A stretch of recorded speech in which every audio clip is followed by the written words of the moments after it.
Do, do, do, do, do, do, do. Never mind. All right. So, hello. Thank everybody that is in the chat out there hanging out. And I see you out there, Mr. G. How you doing?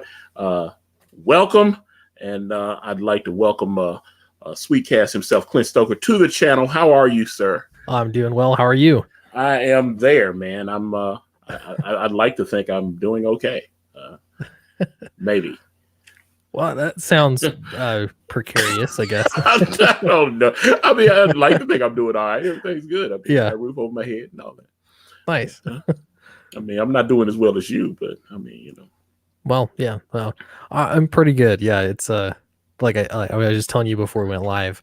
I just had to get my kids in bed, and so I'm like, please stay, please stay in bed. My wife's out. She'll be back in like half an hour or something. So it's like you've procreated. And yeah. yes. Oh man, be fruitful and multiply. That's right. well, Clint, how are you? Welcome to the channel. Thanks, and it's good to see you. And you've done rather well on both your previous crowdfund and looks like DOWNCAST 2 is it's taking off. Nice launch, I would say. It's doing well. Yeah, I'm really pleased with it. It's interesting because with the second go around, it's like I don't know, it says something, you know what I mean? It almost feels like if I can do it once, is that just like a flash in the pan? You know what I mean? Right. It's like, I'm sure you know the feeling, but it's like, so it's stressful, but it was nice to see day one was really strong. And yeah, I think that we should be able to beat the last campaign within, you know, I don't know about total. Well, we should. I think we should be able to beat it all around, but especially within the first, you know, month of the official campaign. So you definitely got the momentum, I'd say. I was like, you got the first day was, how much did you do the first day? About 15, 16 or something like that. Man, I should write it down. I forgot. Like, you were killing the game. Because I was like, I remember when DOWNCAST, the first one came out, and I was just, it just seemed like it was going off a little bit of buzz, and it was, yeah. I was like, oh man, 5,000, 60, you got to like 12, 13,000. I was like, damn. Yeah. Okay. Yeah, the first one, I remember going on to John Malin's stream that evening. So I launched it. It was probably around noon or something for me, and then I went on John Malin's stream, something like 7 o'clock or 8 o'clock at night, and then on his stream it officially got funded, and so that was $7,000. And then I woke up the next morning, it was like $12,000. So it was great. So, but this time around, it was like, you know, we hit $10,000, you know, when I was still, you know, it was still daytime, and we hit $10,000. And so, yeah, it was amazing. Great first day. It's really relieving to just see the numbers moving, you know? Okay. Well, I mean, like I said, I was impressed. I remember you, I was watching your campaign, and you just kept going up, and, you know, I remember I dropped you a line, and I was like, hey man, real impressive. Yeah. Congrats. You know, and I was like, yeah, because I'm like, I ain't a hater, man. I like to see, I like to see other folks getting it, man. You know, it's like I see other people, they don't want somebody else's campaign to do well, but I was like, I was really happy for you, man. I was like, oh, that's great, man. Yeah. No, yeah, definitely. Like I remember you reaching out to me. That was really cool. And even with this campaign too, you know, you shot me a line, and I always respect that because you know, it to me it says a lot, you know, about a fellow creator, fellow writer in the, you know, doing crowdfunding. When I'm not a writer. Pshaw. I think you look like a writer to me, you know. You're doing something right. I fancy myself a writer, but you know, I'm sure I could learn a thing or two. You know, but I don't know why I like writing. I've always liked writing, even you know, it's like other people would go to English class, and you know, I was like, I thrived there. You know, it was like I'd write, you know, it's like, all right, write an essay, and I'd write an essay. The whole thing. So it's like I always just like, I mean, I guess it's like being an artist. Like if someone's an artist, it's just in them or whatever. I've always liked reading and like if it's really good writing, it would go into my mind and I would just go somewhere else. Yeah. So yeah, that's something I've always enjoyed about spoken. So you might be of a similar mindset though. Yeah, it's funny because I like in high school, if you told me to write an essay, I was like, but in a different context, it was like, oh yeah, no, I'm going to write a story, and I'm going to write a novel, and it's going to be 300 pages, and that didn't bother me. And then it occurred to me that, an essay is even easier because, it's almost like you have to do less research. So in college, I would much rather, I remember I did a 20-page paper. And wow. that was at the end, my senior year. And I was like, I can do that. I'll knock that out real quick. So yeah, I definitely, there's something about words now. Get me with numbers. Maybe you're the same way. You got to do math. That's a whole other story. Yeah, I'm not very good at math, but I'm pretty good at filing my taxes, though. I will say that. So I was like, and I've definitely had to be good at that over the last few years. So yeah, no doubt. I was like, yeah, the zeros went up a few times, and I was like, oh man, that's not good. Yeah, I'm getting my taxes going right now, and it's like, oh, now I've got a crowdfunding campaign in there to make sure I got all those numbers worked out correctly, and so that's another thing. I guess it's a good problem to have, but yeah, well, that's one thing I noticed when I got the little form from Indiegogo, from 2018, and that time I think it was about a little over $53,000, but hadn't been taxed and all that. And I was like, ugh. So you take all your business expenses and do all that, so it's just crazy. Yeah. So I mean, it's but I can only imagine how this next campaign will go. Speaking of next campaigns, I have a link to Downcast. Was it Rise and Fall? Yeah. It's not, so it's in the description. If you want to click on that and throw Clint a few of your shekels.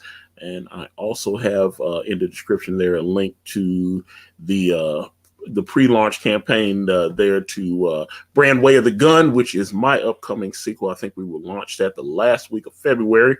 And hopefully I will have some comics in here to be shipping out as well. Cool. As we're working on everything. So yeah. Nice. It's exciting. So you're right at the end then, huh? Of Brand. Is that I know that feeling. It's nice. Yeah, it's strange for me, but the book is completed. As you know, I sent the PDF out to all the backers. I've been getting so many emails and DMs, and people telling me that they love, and that's the thing. I was curious about how people would respond to it, because and the next issue will be the same. It's not like any kind of superhero. It's not a superhero comic, and I've heard some people describe it as it's definitely not a superhero comic. It's it takes place in a supernatural world. Yeah. David Craven's definitely not a superhero. His goal would be to be able to take care of things and not be noticed by human beings. It's like anything that the hunters in my story do, it's supposed to be behind the scenes, and humans are supposed to go about their day-to-day lives and not know that any of this stuff is existing outside of Hollywood movies or something. Mm-hmm. So I mean, that's what it is. So yeah, it's not like there's a big Godzilla monster coming up from the ground and you've got to go in and say that's not what Brand is, and I don't think that would ever be that. So yeah, I was talking about this yesterday on a stream with Yang. I always say his name wrong. Yang Zhang Zhao. I slaughtered that. But yeah, we were talking about how there's so many superhero books. You really have to do, if you're going to have superhuman people in it, you got to do something that's going to be very unique. You know what I mean? Makes you stand out. So yeah, and that's, I think, definitely with Brand. Like it's really the interesting concept too is you've got those masks that float around, and I don't know, it's very recognizable when you see the cast. Like, oh, this is Brand. Well, but when I first showed like some of the art and everything, people were like, "What's going on with the masks?"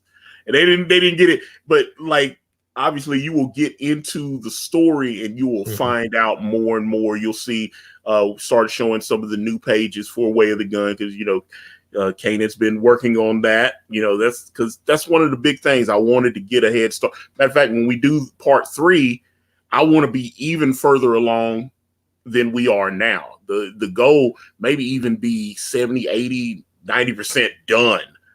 If it just depends on the response to this one and all that. But at least I was able to take some of the money that we made, push it off to the side and say, okay, get to work now. And I typed up a script. I typed up like 40 pages, but it was just I just didn't want to have, that's the thing a lot of people didn't understand. We started our campaign, so we started in September of 2018, and that was the 3rd launch. The other 2 failed, and then Kanan was still under contract, and he was working on another comic, and he wasn't able to actually start on the book until right at the beginning of the next year, and he was doing other covers and annuals and doing all, and I was like, oh God, so it was just, if the idea is, of course, thankfully we had some capital now, let's go ahead and get him started so that we don't have that issue when we launch the next campaign. So. Oh yeah. See, that's interesting because there's there's a lot. I don't know about you, but because you have a YouTube channel, it's like you're really transparent about everything that you can be, because you need content, things to talk about. Absolutely. But there's some things like with the production process, it's like just unique challenges. I know for me it was like just all sorts of little things that came up. And then even with getting the publishing deal for Downcast, and how we launched the second one, the timing of everything, it's like there's a lot of reasons why you got to make it work the way you work. But this kind of part of the deal with indie comics, and kind of the unique hurdles that you got to get through. But yeah, it takes a lot of money up front. I wish I could just pay for the whole thing and just have it done first. Yeah, that's one good thing I've liked about talking to Richard C. Myers. Sometimes we DM each other and stuff. Like he DM'd me the other day, and he was like, because I had been telling him, I said, when I had Ann Nacini on my channel last year, I specifically took a question from your boy Zach, because he always mentions Ann Nacini, and I said, hey, remember that I've got her coming on. Do you want me to? And he asked a question, and I asked it right there at the end, and she answered it and everything. And it was like I said, it was only an hour stream, but man, it was so good to be able to talk to her. But he's always talking, when he and I talk, he's always talking about, I'm working, I'm using the money that I made off this last book, and I'm pushing it into. So he's talking like he's got like 5 projects he's going to crowdfund this year. Yeah. So it's going to be, the whole thing. So I'm like, damn, okay. So when I would find a little extra here and there, I would slide Kanan a few dollars for pages and be like, yo, work on this. So, and now, right now I'm sitting on 10 pages. I've got layouts for a few more. I'm rewriting some of the scripts after like the 15th page, because there were a couple of things that I wanted to switch and tweak up a little bit, and some little cool surprises and things that we're going to add in. But at least we had some resources set aside this time, unlike last time where I was flat broke and just trying to, I maxed out my credit cards and doing all this. And I was like, this is cool. Why doesn't anybody want this book? Look at the art. It's awesome. Notice me. You know? It's rough, man. And then, I don't know, it's tough because you're like, writing is one thing, and, that has a set of challenges, but you're the publisher too, and that from my experience is way more effort and work than the actual writing of the story. Because you just always have to be on, you know what I mean? To get it promoted, and, just all the little things that come up. At the end of the day, it's your responsibility, Well, that's one thing. That's why I cannot wait to fly Kanan out and so we can record. We're supposed to do the director's commentary, so we're gonna do it because everybody seems shocked. I was like, me and Kanan, we were having some knockdown dragouts on a couple of them. I was like, we didn't agree on certain things, and I was just like, no, it doesn't work like that. This is it. But it would be weird. I would see him go on, like he would go on Mike's channel. They were doing like the auctions, and they were like, tell us about brand, and he was describing. So I was like, what are you talking about? That is not the story. I have no idea what the story is. I have no idea. Oh, I see Peter Samedi is in the chat. Hold on, let me see. Back to IGG exclusive version now. Get the alternate issues starting in October. Huzzah! That's right. And then, but yeah, that's I was just. It ended up. I'm very proud of the book that when we sent the PDF out. I was tweaking it and just changing and doing. And I was like, okay, I think this is, and then when you start going through the book, another thing I noticed, I started going, wait a minute, how did I miss that earlier? There was like a little error here or a color correction that needed to be made or something like that. And I was like, man, I can't believe I missed that the first go. I'm reading it and I'm letting some of my friends read. And I was like, check this out, look at it. And they're noticing I was like, oh, wait, got to fix that. Okay, let's fix this. So, the version that I sent out, that's the final version. So, cool. To the backers that, that did want the PDF and want to read it. If, I know some of them were like, oh, I didn't get it. And then they found it in the spam folder or whatever, because I used a MailChimp mailing list to send everything out instead of sending it on Indiegogo. Because unlike when you do it on Kickstarter, you send out an update and it can be backers only. You can set it, you can make it either public or you can make it only public to backers. Yeah. So like when I sent out, I'd send out a backer update on Kickstarter. I can make that just for backers and I send it to them and everything's cool. You can't do that on Indiegogo as of yet that I know of. So I had to take everybody and put them on MailChimp, and then it went to the spam folder, but now I've got like 90 emails of people going, hey, I didn't get it. And I was just like, yes, but yes. Let me see here. Fatty057 Cap got my meatball head. Perfect. Yes, he is. He plays the vampire in our story. Oh, cool. The vampire in our story at the end there. Yes, he was one of the people that elected to join the cast of Brand. I think we drew in 13 people. So 13 different people had little cameos in Brand, and they actually got to see some of the books before, or the because I wanted to show, hey, this is your page here, and show them where they're. And it was real cool to to get that feedback when you'd send to a backer and he's like, oh, he got me and he drew, because they're sending me pictures and stuff like that. So that was really cool. It got kind of, I don't know, Kanan. I don't know if Kanan will go for that the next time, because some of that I was like, no, it doesn't look like him. Tweak that, this kind of thing. So I don't know if we want to do that again, but it was fun once the finished product came out. And like I said, I'm really proud of the first book, and I think Way of the Gun is even better. So that's awesome. Yeah. Did you leave? I don't know if you can say this or not, but did you leave Brand at like a cliffhanger, and it leads right into the next one, or did you wrap it up nicely? I think I wrapped it up, but I left it to where it's like the main storyline I think is wrapped up, where the story that was teased in the little preview of David going to rescue this guy Jacob, who was one of his students. That storyline got wrapped up. We find out what the Covenant was doing, but obviously we're going on into the next book, because some of the things at the end were teased in Way of the Gun, and then the Dawn storyline with Fame that was left where she made her decision, and then so they're going in. So everybody, as a matter of fact, Way of the Gun picks up 2 days after the events of the first book, so it's like immediate.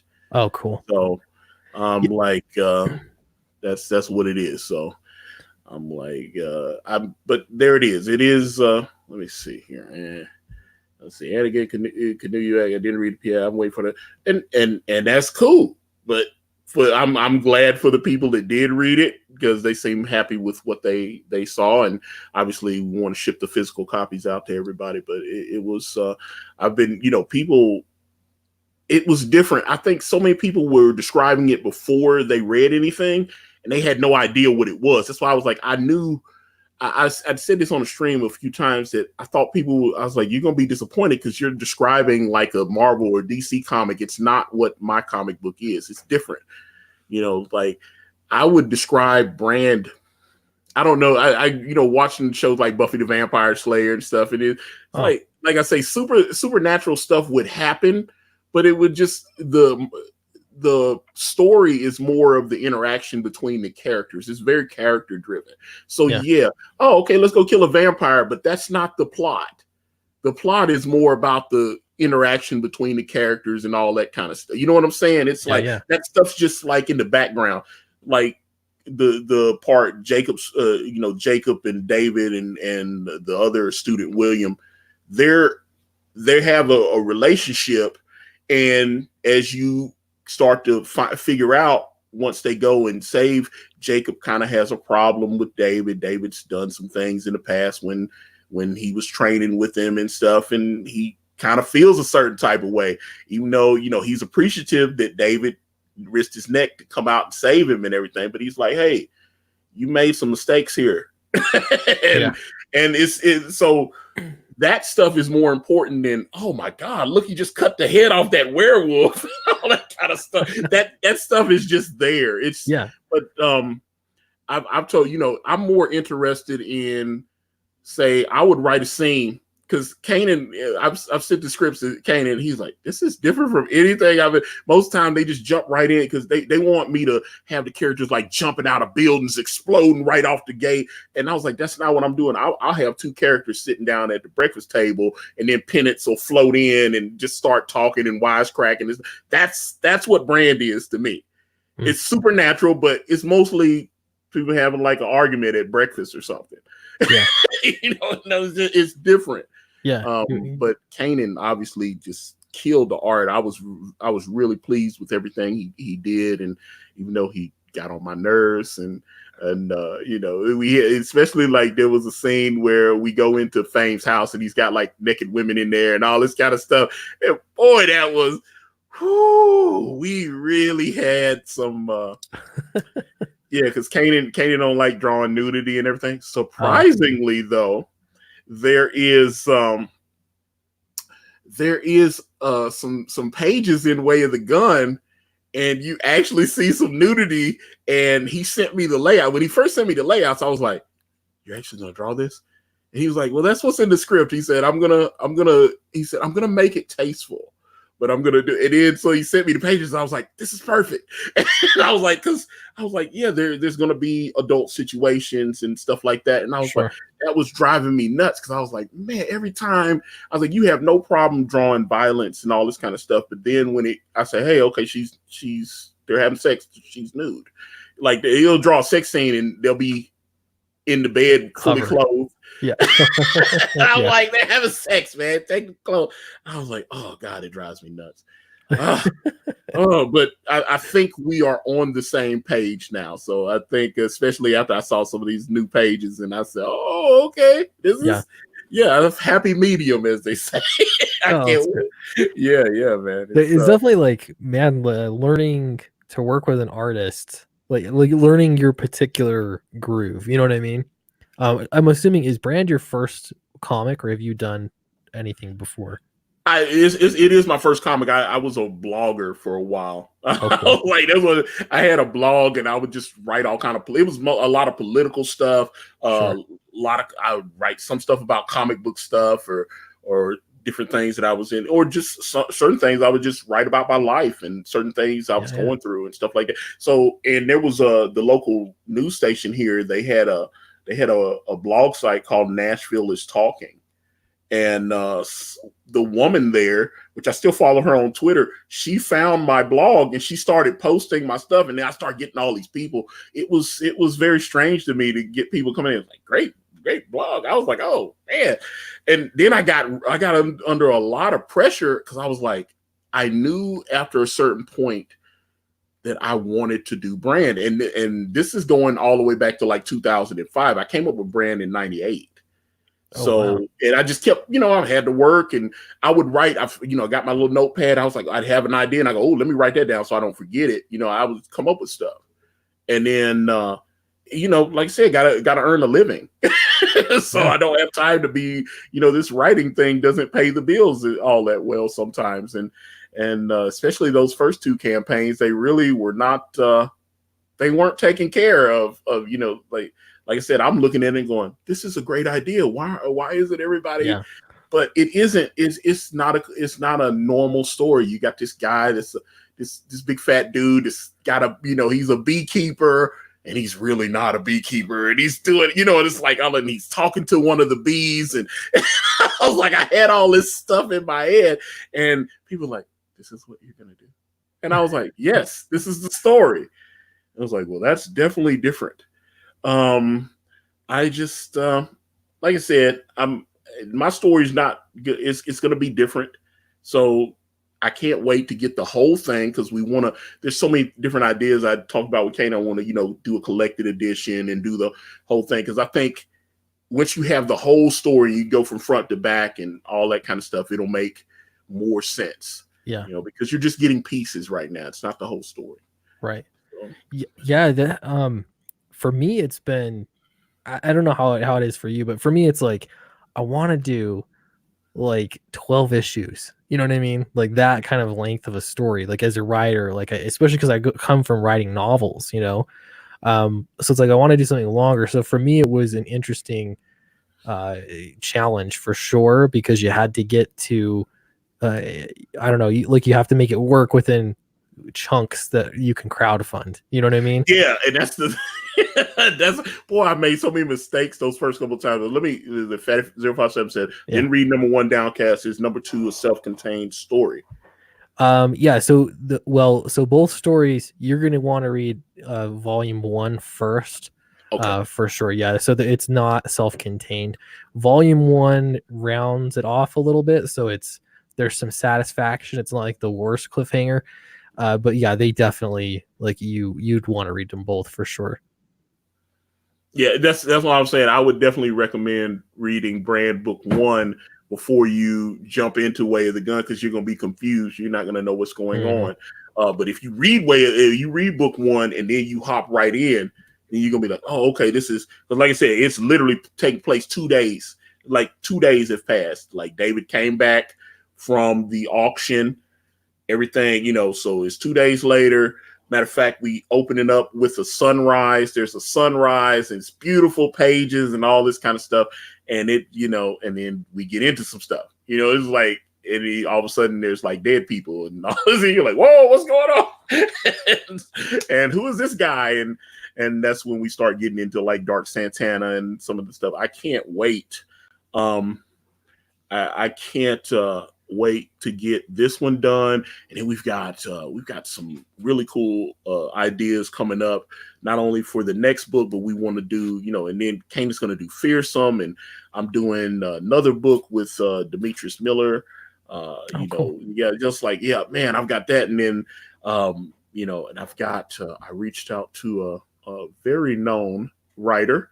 I had a story that I wanted to tell. It was a period piece called Children of Man, and he's writing up a treatment now, because I sent him some concept art and kind of explained my idea, and he's like, that sounds pretty cool.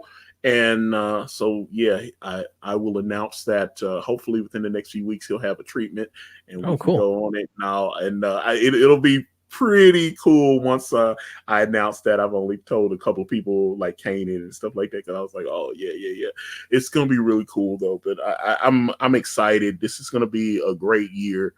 Looks like you're having a pretty good 2020 already. I mean, again, I salute the success of the book, man, because thank you. I just hey man, I've been like, that's what it is. But go back to the beginning. Tell us where the idea for Downcast came from. Yeah. So this was a few years ago. I've been wanting to do comics. I'd written a couple novels, and they're great, but it's like I just love comics. I want to do comics. So I had run a few ideas to like Image Comics. I hired a couple artists, and got some things going, and would put in submissions to Image Comics, and I never ever heard anything back. But then I kind of got thinking, okay, if I want to do like a story, like not something that just pitches well, but if I want to do a big story that is the comic that I want, that I feel like is missing on the shelves right now, what would it be? And so I kind of pulled from actually a lot of video games that I enjoyed in the 90s, like, original PlayStation, PS1 games like Jet Moto. I don't know if you're familiar with. I am. Yes, I Yeah. am. So Jet Moto, I was just like, man, I need to find a way to put Jet Motos in this because that's awesome. But then, obviously my own spin on it, so it's more of a rusty clunker Jet Moto, things like that. And then, I thought like, well, what else do I like? Final Fantasy VII. I started pulling ideas from sort of that era of video games for kind of the aesthetics. And then, I was like, okay, this is a cool world, but I need a story, like a plot. Who's the character in this? And so from there, like, I think I took some inspiration from, I don't know, I would say movies like Indiana Jones, even like that in that vein.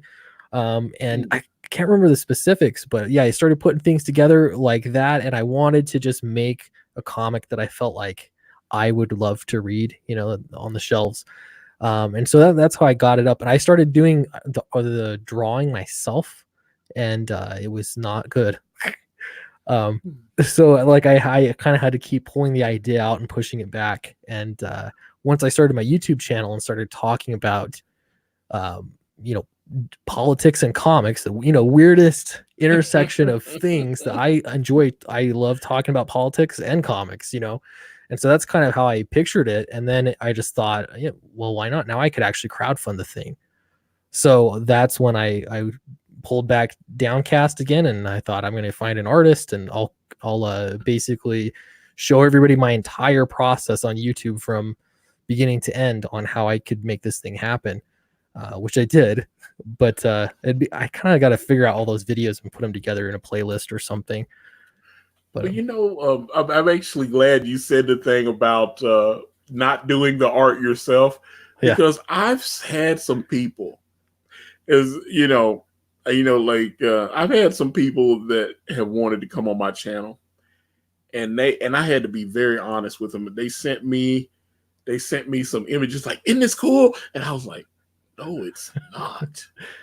And you hate to like step on someone's dream, but at the same point in time, these streams, like I gotta, like I said, when we do these streams, I've got to take from my time that I could be doing other things and all this. And obviously I'm asking the audience to sit here and listen to you pitch your project and all that. So if I got to do that, that book better be banging.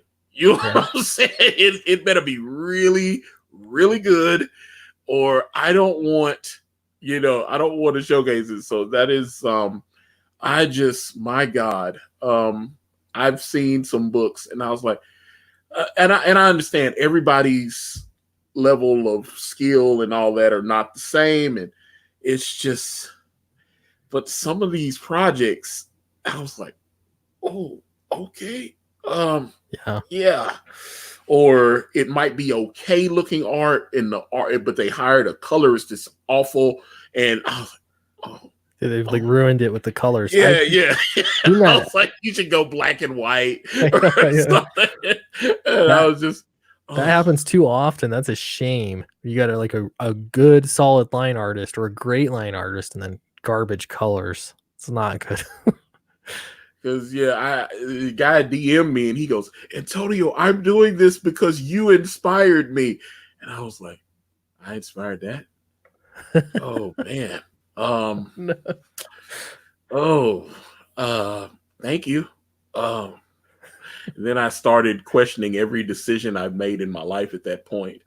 That is not good, man. So I really, like I said, I want to promote cool comics. Some people have really cool ideas, but they don't have their team together and stuff like. That's one of the things I would say, especially within Comicsgate, that you can meet people, you can enter. There is such a large community and network with people there. I've always seen people tweet out, "Hey, these are color samples. These are like." Try to put you together the best team you can. And, do you honestly, that's one of the things Ethan said to me, one of the first conversations I had. He said, you know what? I looked at your project and it looked like, especially the colors and everything, it looked like your book could sit alongside a Marvel or a DC book. And and that's something that stuck with me, you know. But there's, you know, I have no issue with indie comics, especially since I'm an indie creator. And, but some people are not. They're not taking the time to try to work on the quality. Yeah. And yeah, that's the thing. So if it's just someone asked me and I was like, I gotta be honest, I'm not really excited about the project. I'll retweet it or whatever and let the people decide. You know, I'm not gonna publicly bash or any of that, because I don't want to take that opportunity away from, you know, there might be somebody that looks at it and go, hey, this is cool. Or some people can get books funded just on personality.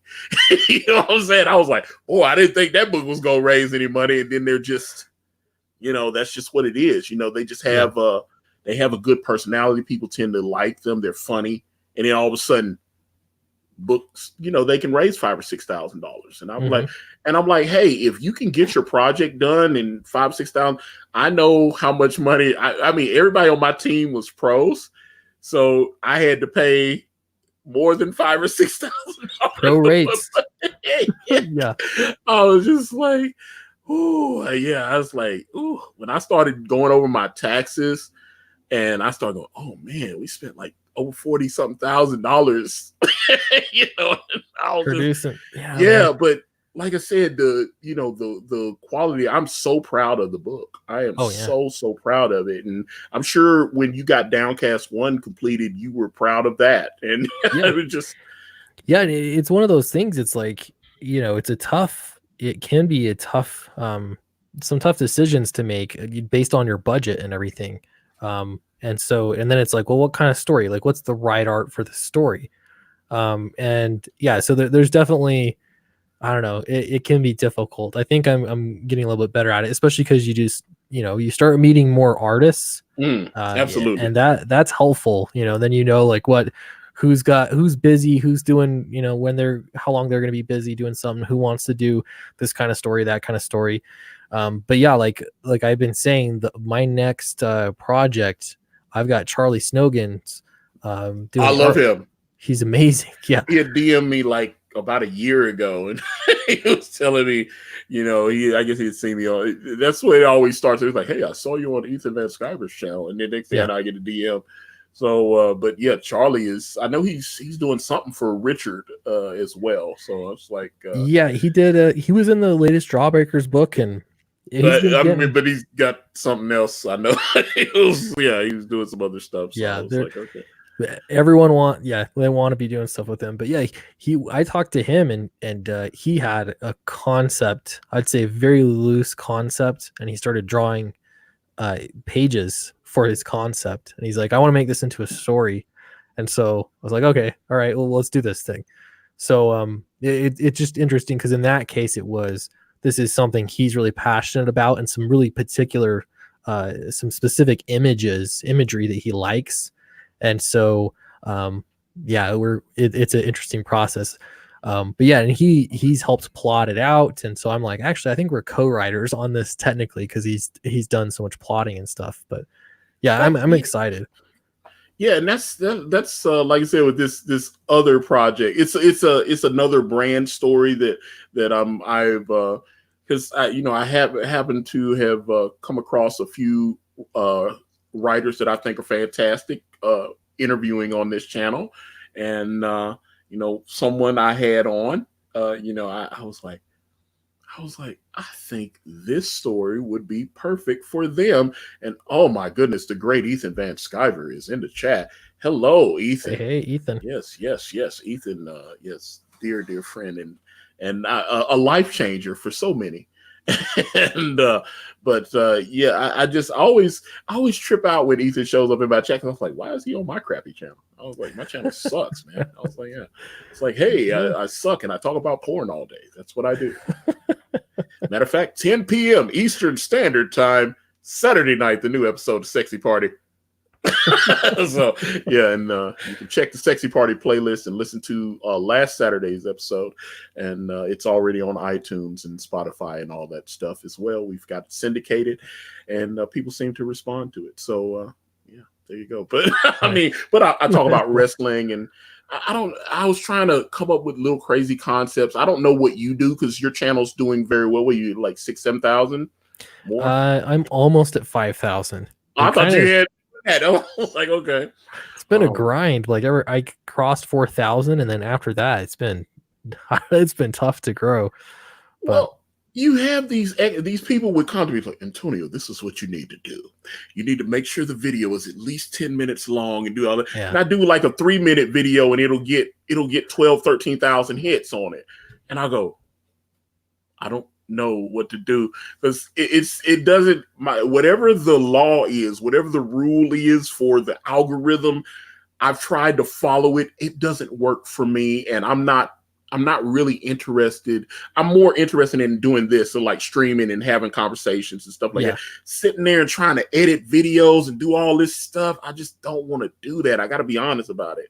Yeah. So it's tough. And I don't know. I kind of got thinking about it, and I'm like, the content that I make, I shouldn't be that surprised because the kind of content I make is for a very specific kind of person. You know, like you'd have to be somebody that's interested in the inner workings of the comic book industry, you know what I mean, that is interested in doing your own comic book, because I don't even talk about just comics that like basic, like if you're just a fan of comics, those kinds of videos. I don't even do any of those. I don't do reviews, like nothing like that. So I'm like, I don't know, I shouldn't be too surprised. It's been tough to grow because I'm just so dialed into this very specific audience. Well, that's the thing. I told when I had Richard on for Jawbreakers 2, and I had him on, and one of the things I told him, I said, when I started this channel, I was trying to be Richard C. Meyer, and I was like, I just need to be Antonio Bryce because I can't be Richard. I can't do what he, that's the thing that draws people to him,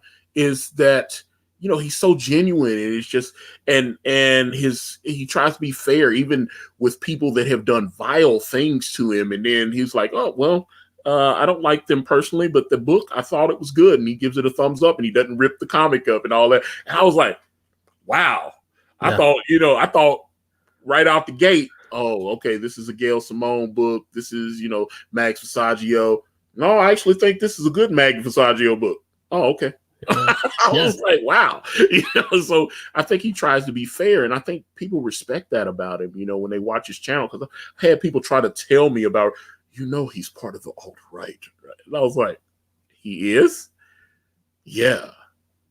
And you're basing that on what? Hearsay. Don't you know? And I was just like, I don't know. That stuff's irritating, man. I gotta be honest about it. I was like, because people just say stuff and they don't have any, when you ask myself, okay, what proof do you have?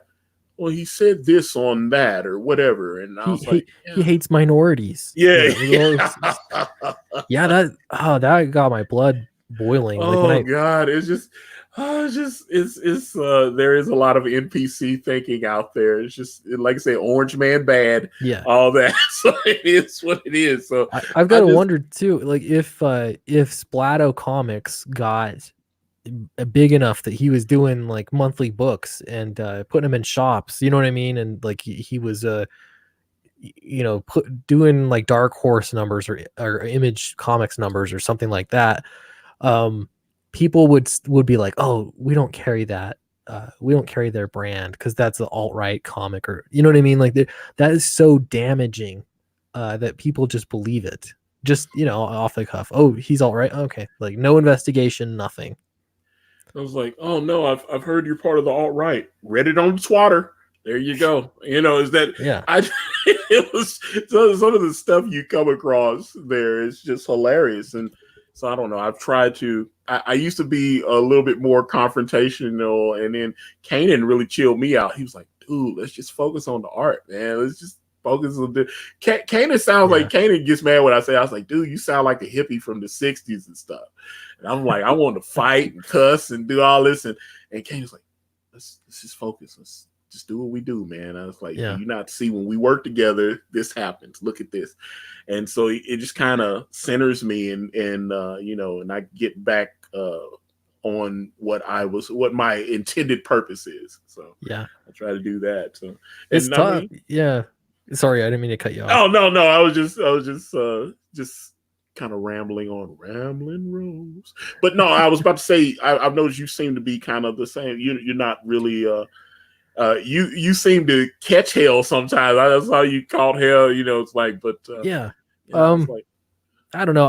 I definitely, like, I have an opinion and that gets me in trouble. Like I've found that it doesn't matter really how nice I try to be to express my opinion.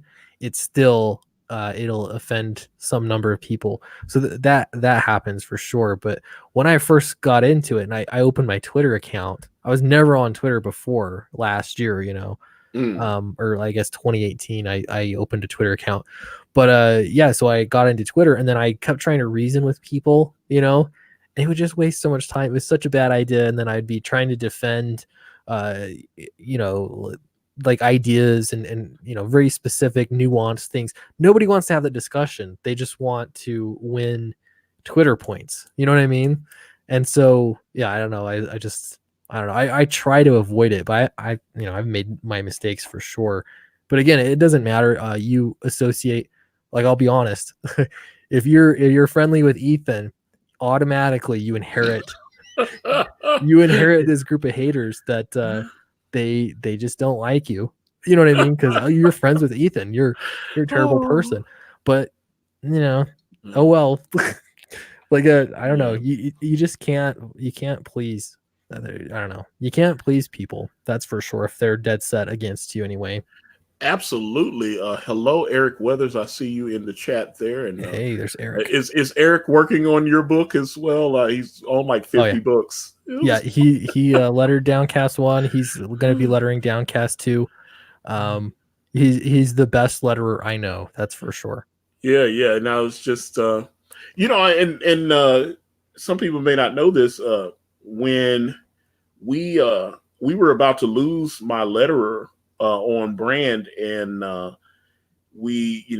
one jumped, I lost a colorist, all kind of stuff happened before we really got into the book. And I know Eric sent me a message and he offered to help. He was like, hey, if you can't find a letterer, let me know. And he almost got the job, but then we found somebody that could do what we wanted. I was about to reach out to Eric. So Eric would have been on his 52nd book, but we found Rage Graphics. He just he did his thing, and I was very pleased with his work. So nice. So it worked out. But yeah, like I said, I hated losing the colorist, but I think finding Icarus worked out very well for us.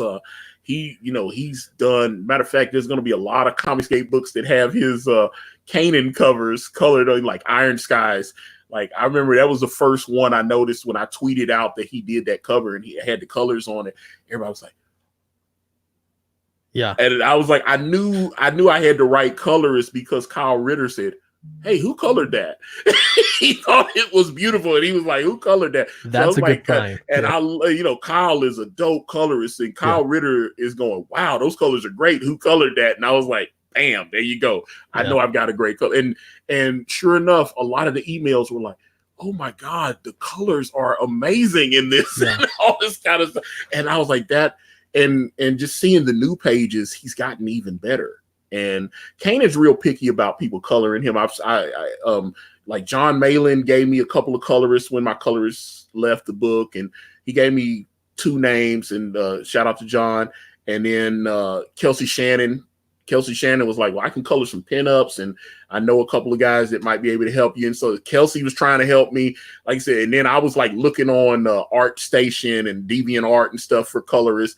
I was going everywhere, and I paid it, and I was paying for samples. I was paying people to do pages. So I probably spent like $1,000 just doing art samples, just to get colors. And I would send Kanan the stuff, and Kanan would look at the art, and he'd go, so what do you think about it? And I go, at that point, I know Kanan hates the colors, because if he likes it, he'll tell you right up front he likes it, but he doesn't like to be confrontational. So he hates it. So he's like, I hate it, but I want to see what Antonio says before I just say I hate it. Yeah. So I sent it to him, and I thought they were passable colors, but they weren't as good as what we ended up with. So I go, it's okay. It could be better. You know, I could work with him on a couple of things. He's like, yeah, I got to be honest. He just doesn't look like he can color my style very well and all this kind of thing. And I was just like, oh, God. And I was like, I'm just trying to find he saw Icarus. He saw Icarus's stuff. He said, hey, reach out to this guy. He does great. I think he'd be able to color me. And I sent him a couple of pages and he colored them. And when I sent him to Kane, he goes, that's the look. That's what I want. And I was like, and then he told me how much he wanted me to pay him. And that, yeah, he wasn't cheap. Some of these other ones that I was going to hire, they were like, oh, I'll do it for $50 a page. I mean, you get what you pay for. Yeah. I mean, so I think those colors stand up. I mean, you know, Icarus is a genius. And I think he's a brilliant guy. He's not cheap, but he colored, there's a couple of books that haven't launched yet that Kanan did covers for a couple months ago. And I'm telling you, I suspect there's one that matter of fact, I sent it to Ethan. I think that book's going to be like Shinobi Sasquatch. I think it's just going to take, I mean, it looks incredible to see. He showed me different art and stuff. And I was like, oh my God, this is, I think when this dude, I think he said not going to launch till about April or something like that. When he launches, I think that book is going to explode. It's going to take off. You know, it's going to be like the new Shinobi Sasquatch. You know, so that's what it is. So nice. Hold on, I got a question for you in the chat here. Hold on. Okay, it moved. Let's see. Okay, first comments. Hey Clint, I reworked your Indiegogo promo video down to 1 minute. It is on my channel if you want to check it out. All right. Oh, sweet. Thanks. Yeah, everybody was rightfully so teasing me about my intro. I just kind of like, oh, whatever, I'll just make a regular video like I would normally put on my channel and throw it on there, but it's not a very good video. So I appreciate that, Purse Comics. I'll take a look for sure. If it's better than mine, is that okay if I just link it in place on the campaign? Let me know. It'll still go to your channel and you'll get the views, but yeah, I'll take a look. Well, yeah, oh my God. I just, like I said, someone sent me a video and it was like 5 minutes.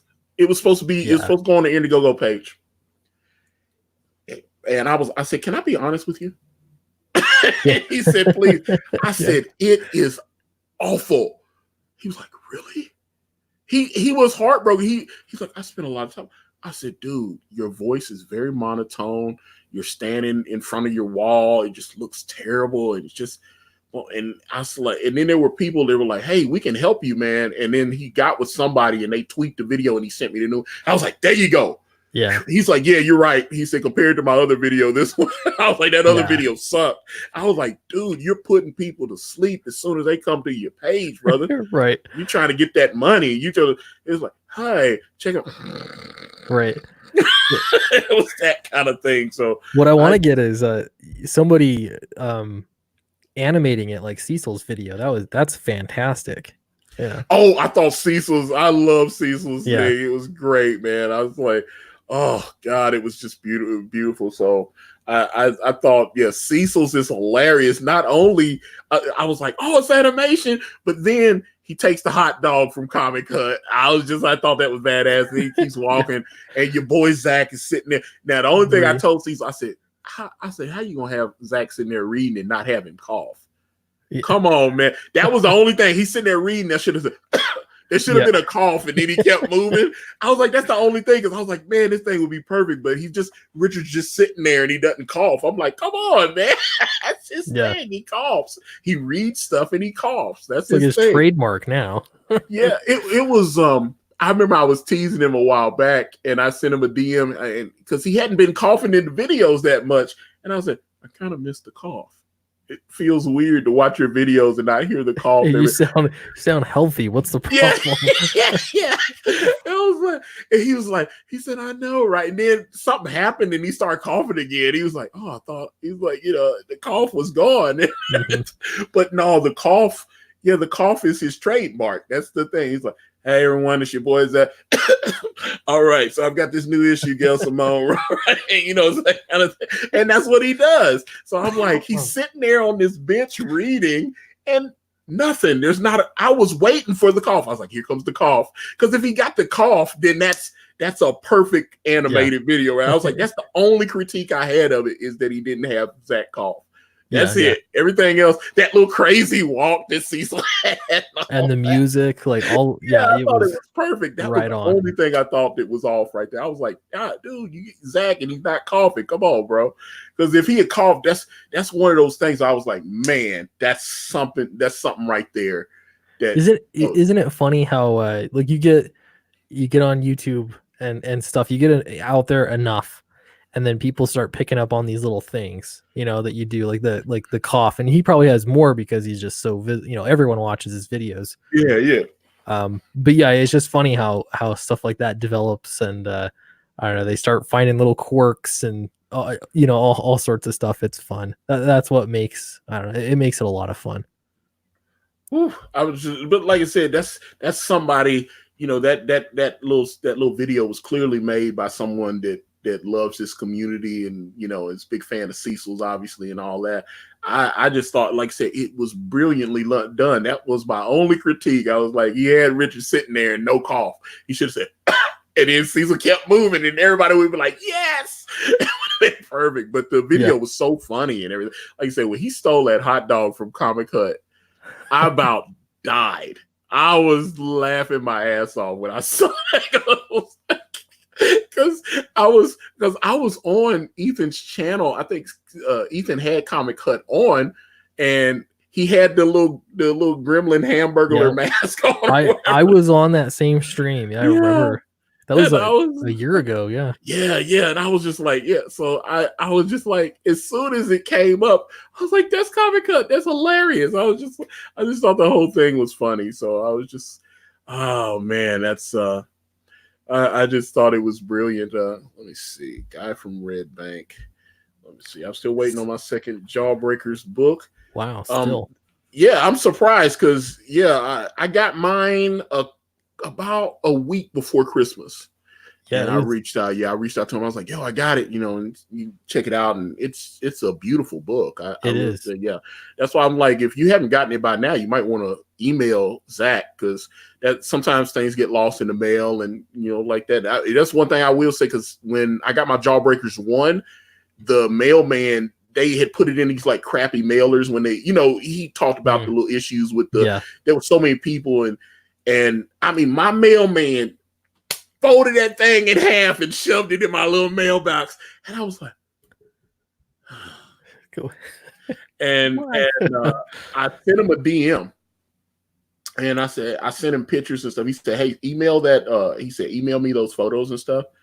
And he said, I'll get you taken care of. And sure enough, about 2 weeks later, another package in a good mailer showed up at my house, and it was in perfect condition. And it turned out, what I didn't know when I opened it up, he's only signed like 750. The first day he signed 750 books, Richard C. Meyer. Oh. And the replacement issue I got was one of those. The rest of them, he just signed like Meyer. Meyer. Yeah, I was like, saving time. He was, but that first day he said, I signed like 750. He said, you got one of the 750 where I signed my whole name on it. So it's did you put much thought into your signature? Like, I'm assuming you haven't signed your books yet, right? No. I'm curious because think about that. That's one of the things I talked to Kanan about. I was like, I want to get gold markers. I want to get silver. And he was like, because I said some of the covers would look better with gold ink, or some would look better with silver. So I'm buying sets of both. And I've got so much stuff that's about to show up, like stickers and all this crap. So I'm like, oh God. I was like, I'm gonna be walking sideways in my apartment. And so much stuff, and the t-shirts and all that. And I'm like, oh God. Yeah. So, but there's so much stuff that, that goes in, because you're getting, like I said, all the shipping materials, the tape and all that. And I was like, and the little scale. And I was like, I got all that stuff. I was just like, oh. Yeah. But, it's a lot of, but I mean, you shipped all yours out yourself, right? Yeah. 930 odd orders. So it was intense. Yeah. I've got to ship out 4,000 comics. I was just, oh God. And just looking at the mailing list for Way of the Gun, I'm expecting the first week, the launch day is going to be insane. I hope you have one of these, or get one of these if you don't. Wait, hold on. What is that? This is a Dymo label printer XL. Let me make sure, 4XL size. This will save your life if you're going to fulfill it yourself. Well, there's a stamps.com thing, and I was ordering that, but does that not come with it? So the stamps.com, they gave you, well, I don't know what package did you order a label printer from them? Or they've got this thing on there, and I looked and I haven't sent it out yet because I was just wanting to wait and make sure everything was tweaked with the files. But so that's definitely something I need. Yeah, you'll need it. And I don't know, maybe I haven't really looked. I know they sell scales. They sell the scales. They've got a thing on them. Yeah, but label printer for sure with stamps.com. That's the way to go if you're going to be doing lots of books. So yeah, because I'm like, oh boy, because a lot of books. I told Kane, I was like, look, man, got the couch for you, and we'll like I said, his wife agreed. His wife agreed to allow me to borrow him for a few days, so that's going to be cool. But he's got like 53 sketch covers to do. We've got to sign. Yeah. We've got a bunch of books to sign. A bunch, and then I got to bag and board all that stuff. That's the thing. I'm getting my whole thing. I was like, okay, so I need like 4,000 of these, and I need this, and I need that, and I'm like, oh my god, there's so much stuff. I mean, it's but I've fortunately I have the money set aside so I can just pay for all that. The biggest chunk, of course, is the printing and all that. So I just yeah, you're in for it. It's a ton of work, but you get a system down. If I could go back in time, I think what I'd want to do is actually hire like a couple of like just teenagers, or something. My friend Angie, she told me she was gonna send her granddaughters over to help me. That would do it, yeah. Yeah, I was just like, I was sitting going, man, this is crazy because my I usually do drop my stuff off at the Office Depot because there's another little small post office that I could use, but they're always dicks when I go in there with stuff. And so I rather drive that little extra block and a half and go to the Office Depot because they go in there and they're all friendly. Hey, man, good to see you again. And I was like, oh, cool. Okay. So I was like, so I stopped going. I avoid that other place like the plague if possible. So. For sure. Yeah, man. But my god. Find something that works, and I don't know. Yeah, I don't know. It's good. It's kind of fun though. Like that's the moment like opening the books. There's nothing like that. Like that was so cool to open the books and you see like they look fine, You're worried that something's gonna be wrong with them, but the books look good. Here they are finally like physically in front of me, and just signing them. That was fun for a couple hours. It got old. Yeah, because I was surprised. I had a couple people buy the 25 packs. I had people buy the 5 packs. We've got 10 packs. So I'm sitting there going, okay, so that's so I contacted the printer and I was like, hold off before you put that print order in because I saw some more orders coming in and I was like, people keep buying the book. And so it was like, and he gave me one quote and he gave me another. I was like, God, this is horrible. So then we did that closeout stream with me and Kanan on the last night, and that was a fun stream. He was drawing. It's hard to get Kanan. It's like pulling, and I tell Kanan, but I have to let Kanan be Kanan. That's just what it is. I'm like, he's like a little brother to me, but at the same, like I said, he has his opinions on certain things, and I have my opinions, and certain things. When I look at it and I go, okay, we compromised on that, and that was probably the right decision, and so I just I think, like I said, there is a matter of fact, I'll show it to you when we get off the air. Kanan drew some nudity, and it surprised me, and because I called for nudity in the script. I was like, hey, they're having sex or whatever, don't, and I knew because whenever I've mentioned, because there's going to be some situations with various like the Covenant's definitely gonna be having sex, and so I was like, and I got a pimp with a cane, and he got hookers, and they're gonna be having, so I was like, there's gonna be sexual situations. Yeah. And then Kanan's like, let me draw this hooker fully clothed and around, and I was like, no.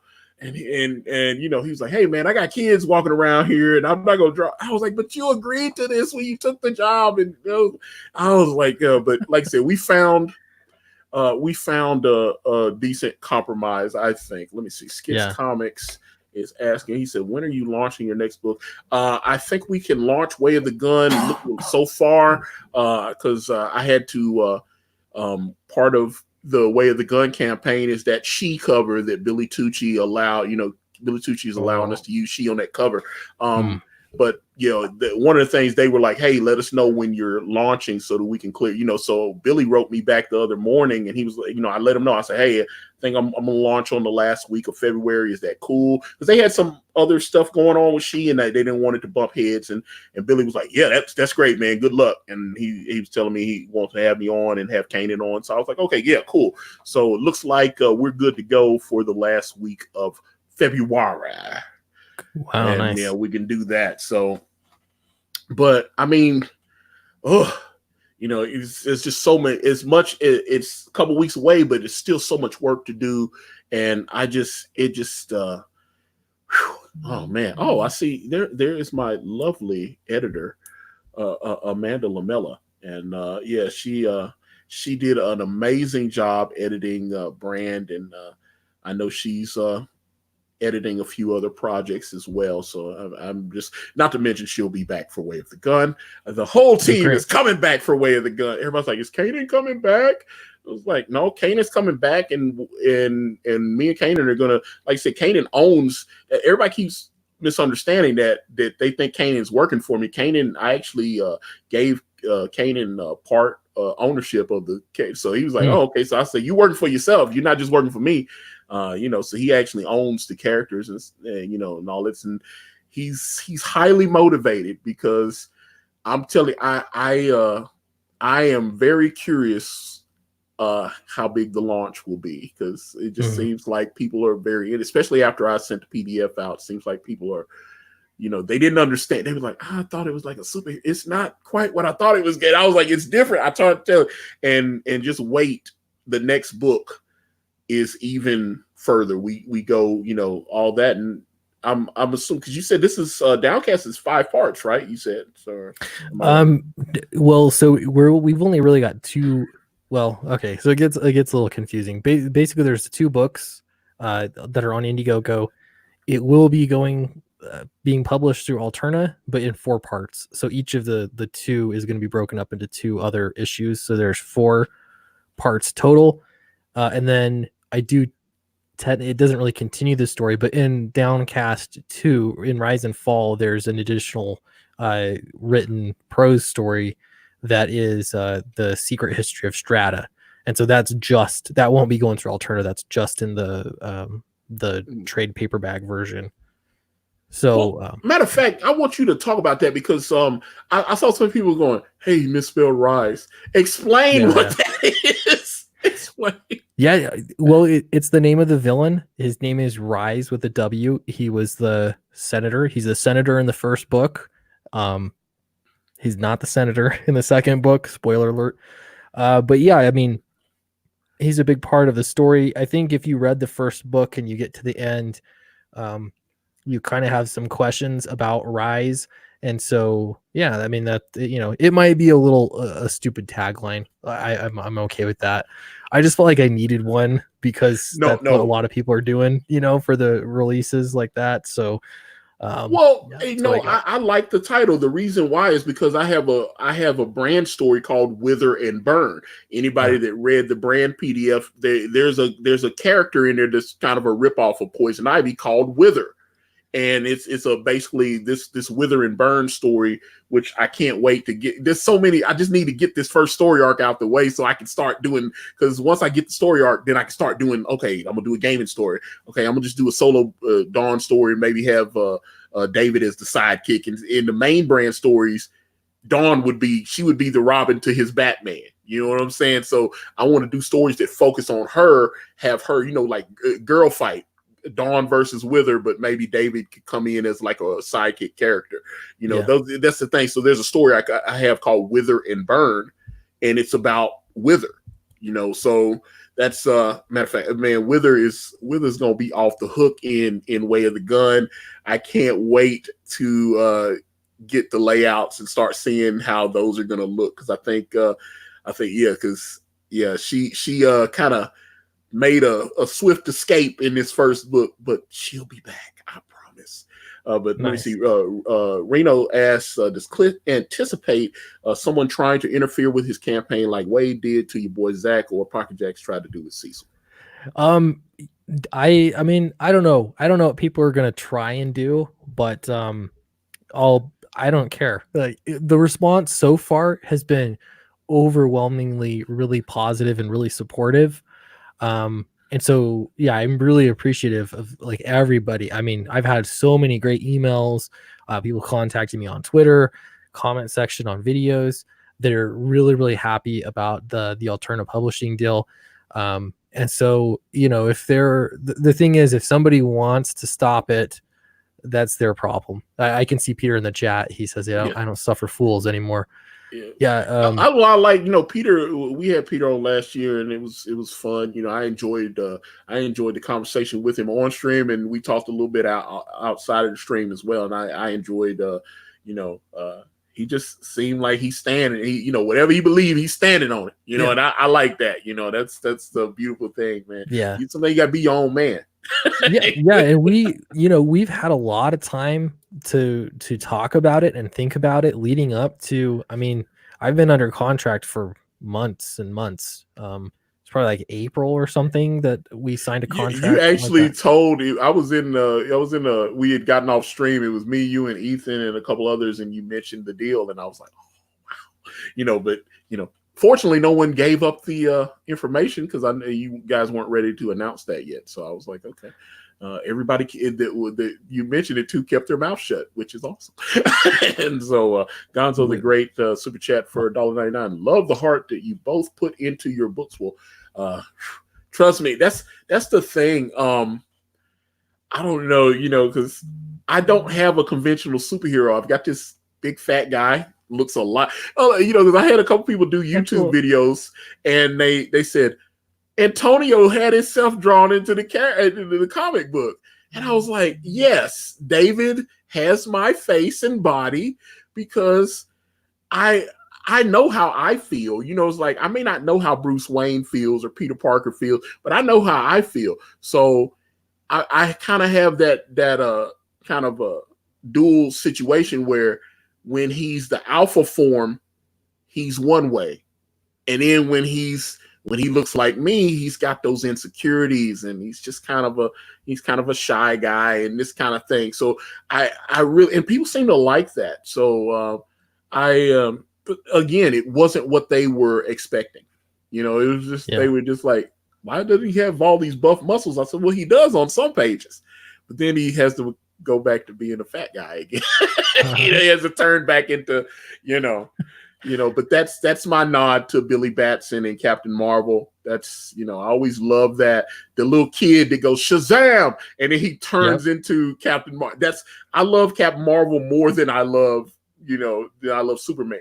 You know, it's like, and that's Captain Marvel. I hate calling him Shazam. I know the lawyers have done all that stuff, and you know, they don't want to advertise Marvel's Captain Marvel for free. But that's Captain Marvel. That'll always be Captain Marvel for me. So I was gonna say that's what it reminds me of. And it's funny, I was like, I watched I don't know what it was. I want to say it was a documentary, maybe it wasn't, but about Captain Marvel, and they specifically did it for like wish fulfillment, you know, for kids that wanted to be the big superhero, you know. And so like, it kind of works the same way, you know what I mean? You're an adult that still enjoys comics. You got to deal with your daily life and the grind and all that. Kind of would be nice to turn into a big hulking superhero and you know, beat people up, or you know. The thing, like I still have the a lot of people ask me when it's interesting starting to hear back from actual readers and stuff, and they're like, what gave you the idea for Penance? And there was an Incredible Hulk comic. I actually did a video on it about 1.5 years ago because I still own the comic. My dad bought it for me. It was one of the first comics I ever, and that thing is worn to shit. It's been well read and loved, but it was during that time. I think it was Rick Brubaker, I think was the writer. And I'm trying to remember. I have to look it up, but it was a Hulk comic from like 82, I think. And Hulk got struck by lightning, and he was in Bruce Banner. He was at his laboratory, and he was sitting there. He was studying some kind of gamma charge thing. He's trying to cure he's always trying to cure himself with the Hulk. And it just so happened that there was some kind of energy solstice or something going on when he was studying. He was looking through his little special his microscope, and he's looking. And right at that time, the energy hit the microscope and zapped him. And in the future, it happened parallel at the same time. So he got thrust into the future. And what happened is, it was a future where Kang the Conqueror had taken over, but Kang had been killed, I think, in the past by the Avengers at that point. So he actually wasn't there, but he had this statue that had like some kind of chip in it. It just kept repeating the same message every day, just kept repeating. And there were these warriors, and the whole civilization, everybody was going around hunting each other down. And they were hunting and killing each other. And then like whoever had the most kills would get this poster, and it was like hero of the day or whatever. And I thought, and Banner had a sidekick with him. He had this artificially intelligent spear it was just a silver spear that was floating around the whole book. And then and this was when he was the intelligent Hulk, so he could control his transformations. So he transformed into the intelligent Hulk. And this spear would be like, Dr. Banner, I don't think this, and he would be talking to him. And I was like, I was a little kid. I was like 7 when I read that, but I was like, I'm going to steal that. And that's where Penance came from. I thought the idea of the character, because he needed someone to talk to for exposition and all that. And he needed that character. So I created the character Penance. So that character is going to go around and be able to talk to him and all this kind of stuff. So, I don't know. That's where I stole it from a Marvel comic. Well, it's original enough. I wouldn't have even drawn that connection, Is that the book? Okay, you looked it up. Hold up, because I still have this issue, Hulk number 286, and it should have a big. I think it's Sal Buscema, or is it John? One of them did the cover art and all this kind of stuff. But yeah, Hulk August 1983. Yeah, like I said, I was okay. So I was 8 then, I guess. So I was like I said, I was a kid, and my dad bought me. I had Alpha Flight #1, and I had that, and I had a issue of Spider-Man and a G.I. Joe comic, and he brought my brother Iron Man and some other stuff. My brother's not into comics like I am. He just read it, and then he just gave it to me. And I read. I was like, he didn't ask to read any of my stuff. I was like, hey, can I read that? I was want to read. That's the thing. I don't know. My brother he was a skinny guy. He was a jock. He was able to go out and get girls and everything. And I was always this nerd that played video games and was into comics and stuff. So that's who David is. I mean, it's but people was like, you drew yourself into the comic. That's funny. And I was like, why can't I have some fun? Do you not have is there not a SweetCast's cameo in Downcast? There's not, actually. Really? We had some we raised it to 7 people that we drew into the book for cameos. But I don't know. I feel I didn't think about it. I'm not sure I'd want to. I feel self-conscious. I guess. I don't know. Oh man. It depends though, because actually when you remember a few months ago Ethan posted that he was going to be using some faces in Cyberfrog. Do you remember that? And Yes. he wanted people to post pictures of them looking surprised. And so I was like, oh, I want to be in Cypher Frog. So yeah, I don't know. For He drew that, I was Tristan like, in the Blood Honey, and I saw that because I thought that was cool because I was like, oh, that's Tristan, and I was like, but he drew some other people. I don't know the other people. I haven't seen anyone else that is like, hey, that's me, or they haven't been on Twitter at least that I've seen and shown that Ethan drew them in. There's one more I remember. Gosh, I cannot remember her name. But yeah, I just remember when it was going down, like, and he was pretty quick about it because he said, hey, I need faces. It was like the next day or something. He was posting pictures. And Perth Comics is asking, is there a Cecil cameo in Downcast? There's not, actually, but that's a good idea. It didn't, I don't know. It would just have to be a little Cecil in the background somewhere. Do you know what I mean? Easter egg style. Yeah, well, we did. There were a couple of little Easter eggs in Brand. There's when they did the cooking segment on the Ruby television show. Malcolm Waddell, who is Dawn's uncle, and he's been looking for her since she ran away a few years ago. He's got a bottle of wolf milk on the counter there while he's making the dish. And because Kanan drew it was already done. Thank God it was digital. And I had Malin on. Malin's been on here a few times, and obviously Malin had has had me on his channel several times and all this kind of stuff. And I said, and I kept hearing this wolf milk, and I didn't know what it was. And I told Kanan, I think it was me, Kanan, and Malin, and we got off the air, and Malin dipped out. I said, you know what? It'd be kind of funny if you throw a little nod to Malin in it. And he said, where do we put it? On the new page? I said, no, we're in the cooking segment. I said, he's already got food and stuff out. He's frying stuff up. So I said, why don't you put a bottle of wolf milk right there on the thing? So that I thought that was hilarious. And let me see. Fatty05 said Hulk is transported into the 41st century by the hero. I'm telling you, I still own that story. I still have it. It's one of the only comics I have that my father bought me. I lost my father when I was 15.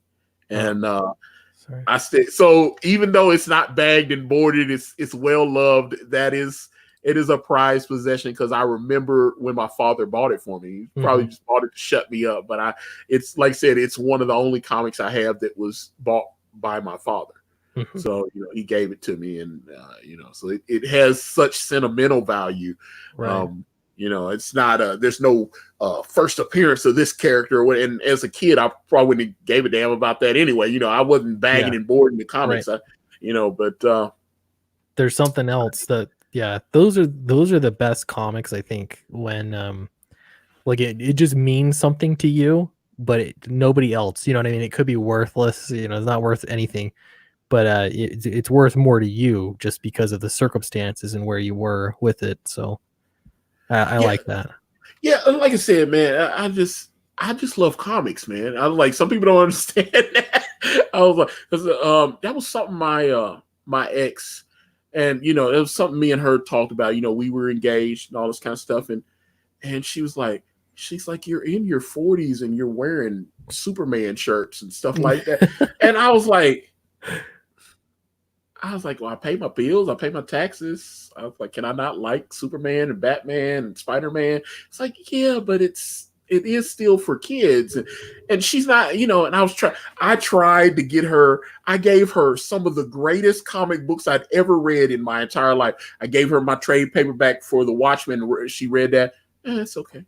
Gave her Kingdom Come. That's okay. Gave her the Wolverine miniseries. When she read the Wolverine, I gave her my trade paperback with Wolverine, and she was upset that Chris Claremont, apparently there was with the ninja girl Yukio, and she goes, "That's sexist," and I was sitting there going, now I should have known it probably wasn't gonna work out because my ex. She is a very hardcore liberal feminist. She's hardcore. Do you understand? I'm like, oh man, like her eyes would start. She'd shoot laser beams out of her eyes when she'd see Trump. I had to mute her on Facebook because she would post these horrible articles about the president. And then there would be all these threads about, I can't wait till they impeach. And this was a couple years ago. She was posting. I was like, why are you putting, I was like, let me just mute her. Obviously, I'm not going to unfriend her. We're engaged, but I just don't want to. I was like, boy, and then I'm laying in bed. I'm laying in bed with her and we're being awful friendly there. But it just seemed like a good idea. She knows, because she knows I'm, and I'm getting called a sellout for being conservative and all this. The whole thing was weird. So I was sitting there going, yeah, but I was like, I just figured out with me and her that we definitely should not discuss politics. We should discuss our relationship and fun things that we want to do together. Because she knew, and after a while, she said, I know you hate when I talk about it. And I was like, yeah, because I was like, look, we don't agree on it. So it's an argument. And this is why you don't want to read it in comics. It's the same thing. It's like bringing up a touchy subject over Thanksgiving dinner. You're reading Spider-Man and all of a sudden you're getting lectured. Yeah, and I'm like, it was like I said, so I'm too old to like Teenage Mutant Ninja Turtles, or I'm too old I'm like, come on, man. I was like, I feel like that's what I'm into. She had things that she liked to collect little dolls and stuff like that. But women can get away with that. Oh, because my mom was she liked the little what's those little Hallmark dolls or whatever, the little those, what I'm saying? They'd be like it'd be like a guy sitting there like with an umbrella, and there'd be a little woman with her head leaned up against his shoulder. The Hummel figures, the Hummels. And you go on eBay now, and some of those Hummels, pricey, huh? Yeah. I just didn't realize. It's just like what were those little dolls that everybody used to buy? TY, right? Yeah, Beanie Babies. Yeah, Beanie Boy, and there was some of those. And you go on eBay and they're like, oh my God. It's the same with comic books and stuff like that. Yeah. So I mean, when I had Jeff Smith on last year, when I had him on, and we got to talk. I got to talk to him before we went on the air, and I got to talk to him after. And he said, hey, I'm going to send you, because I didn't know they had a full color hardbound edition of the entire Bone run. And I was like, oh man, I'd love to have that. He said, okay. I said, I'll pay you. I'll just let me know. You send me where to send the money. I'll pay you and you can shoot it to me. And he said, because I had showed him like some statues I had bought, and I showed him a pen set that I had bought, and there were only like 2,000 of the pens. He autographed a little thing on it. He was like, oh man, I haven't seen one of those in years. And when I started talking to him about getting a hardbound edition and sending him money, he's like, you've been supporting me for over 2 decades now. He said, he said, I'll send you one. He said, give my assistant, give my assistant your information and we'll get that out to you. And she a couple days later, she contacted me, salute to Catherine. And she contacted me and she says, hey, Jeff wants your address. And I sent it, boom, everything. And then a couple weeks later, this big box showed up. And when I picked it up, my mailman put it at the door. I picked it. I was like, damn, the thing must weigh about 7 pounds. It was heavy. And I was like, oh my God. And, I took my box cutter and I opened that bad boy up. And it had a nice hard plastic sleeve. And I mean, this beautiful book. And I pulled it out and he had drawn a phone bone in there and, autographed it to me and stuff. So I was like, oh my God. You just don't understand how much it means to me, because I was like 16 when I read Bone the first time. So 45 now, and I'm like, oh God, this is crazy. That's cool, man. Yeah, just real cool. So I was like, man, I just stuff like that, and I felt like I was a kid again. Maybe that's wrong. I don't know, but that's what I like. So that's the thing is, I think everybody delves in. They do it in film. They're cashing in on nostalgia in all sorts of ways. But I don't know. For me, it was like when I got into comics, I was a little bit older. It was in my early 20s. I got into comics, and I would hide it. Because I didn't want anyone to think you know what I mean? There's stigma and everything around it, and you're a big kid or whatever. I would, it was like my little secret reading comics. But I don't know, as I got older, I was like, I don't even care.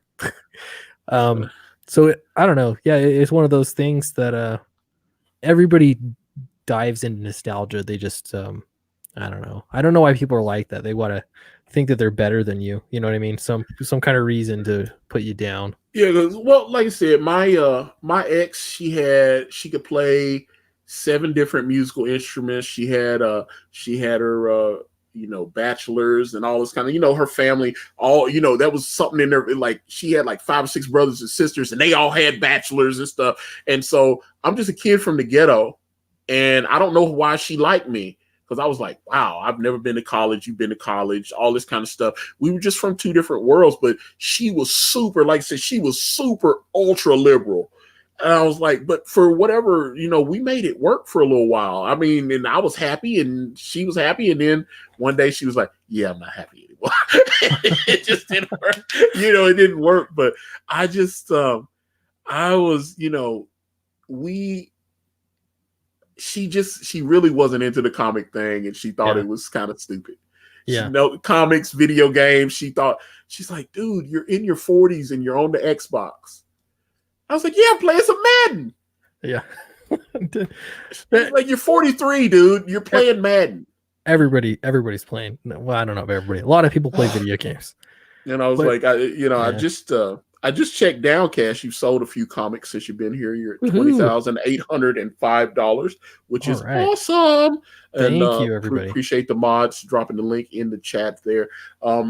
But Clint, brother, I could talk to you all day, but I was like, like I said, we've been going for an hour and a half, and the chat's been really cool. And like I said, I just like having conversations like this. But before I let you get out of here, and again, the link to Downcast book number 2, Rise and Fall, is in the description there. And again, appreciate all the mods that have been dropping the link in there. And for those of you that have happened to pick up a copy of Downcast while we've been having this conversation. But Clint, before we close this bad boy out, tell everybody why they should back this book. Yeah, so Downcast is a story. I'll read you the little spiel here. So it's about Joanne and her brother Jax. They're on the run from a corrupt government when the power to control gravity falls into their hands.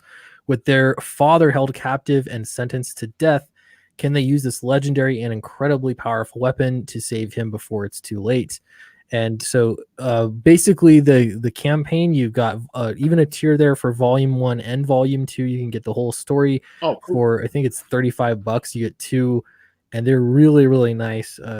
We went to a nice printer for it. They're really thick and nice. Volume 2 is 88 pages long, and that includes the Secret History of Strata. Volume 1 is 52 pages long. This is my entrance into comics. It's been picked up by Alterna Comics. It'll be published in newsprint, Great Smell in newsprint, starting in the fall. So if you want to get it first and in this graphic novel format, including the Secret History of Strata, please back the campaign. It really, really helps me out. I appreciate the time. Thanks, Antonio. It's fun to talk to you one-on-one. Yeah. It's like I said, I gotta that music is just crazy. But okay, so let me get in a couple of plugs. So tomorrow night, join me 8 p.m. Central, 9 p.m. Eastern Standard Time on the S&B Network for the Wrestling Council. We're going to be breaking down the Royal Rumble, which anybody WWE fan saw that it was crazy. You got Edge coming back after 9 years. Everybody, the place exploded down there in Houston. So we're really excited to really break down the Royal Rumble. Me and Boogie Bentley, Comic Book Bob Yule Carter, will be doing that. It's going to be episode number 18. And you can find it on iTunes, and I've got the Wrestling Council playlist on this channel if anybody wants to check out past episodes. And I've got 2 streams Saturday night. I've got one with a comic book creator. I think it is 7 p.m. Eastern Standard Time. John, I can't remember his name. But 7 p.m. Eastern Standard Time, be here, and then come right back at 10 p.m. Eastern Standard Time. The new episode of Sexy Party will be streaming live. And then I've got streams Monday. I've got streams Tuesday. A lot of people are launching books. We are very, very busy. Of course, Facebook, Instagram, Twitter, right here on this YouTube channel, everywhere is at Akari Press. Be sure to sign up for the mailing list for Brand Way of the Gun, launching the last week of February. Thank you guys so much for hanging out with myself and Mr. Clint Stoker here. Please, please, please check out Downcast, Rise, and Fall. I'm out. Bye, everyone.